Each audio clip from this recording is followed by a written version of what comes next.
All right, so looking at my screen here, the ancient Greek beliefs. I'm going to go through this slideshow now. The immortals, the great pantheon of gods and powerful beings. Let me make this a little bit bigger. Understand the world around them. Every natural phenomenon, every natural structure or feature, and every human event could be explained by the existence of immortal beings.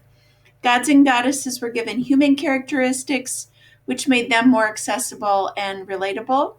Ambrosia and nectar were the food and drink of the gods. When given to humans, they had magical powers. Mount Olympus, that's the primary gathering place of the immortals, was Mount Olympus in northern Greece.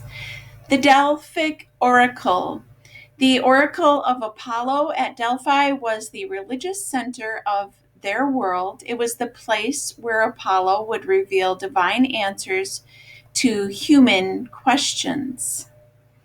Fear and respect. Even though they could be understood through their human characteristics, the gods and goddesses were to be feared and respected. Hubris meant excessive pride. To lack deference to the gods was dangerous, and the guest-host relationship, one never knew when a god or goddess was present in the form of a well-known human being, so all people were to be treated with utmost respect.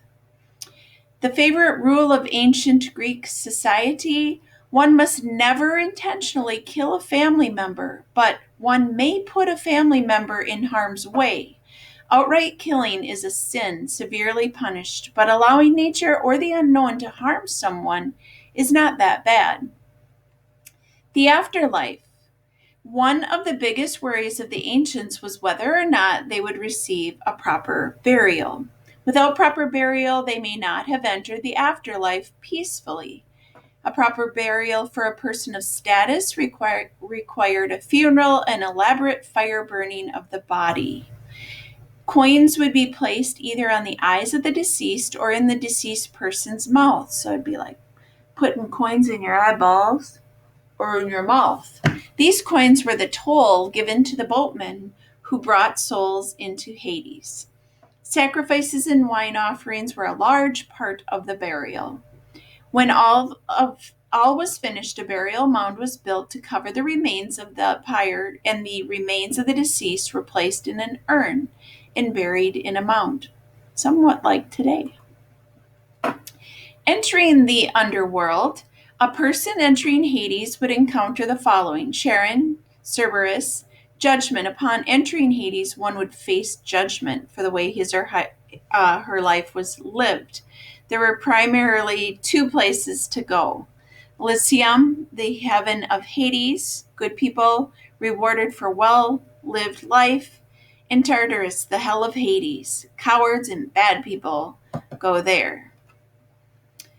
Charon, the boatman who ferried people across the river of death into Hades, kind of like chariots. Cerberus is the ferried into Hades. The boat would pass Cerberus, the three-headed guard dog. The Furies, in Greek, they were the avenging spirits. They would punish crimes not within the reach of human justice. So that is just a little bit of the informational things about the ancient Greek beliefs and what they thought.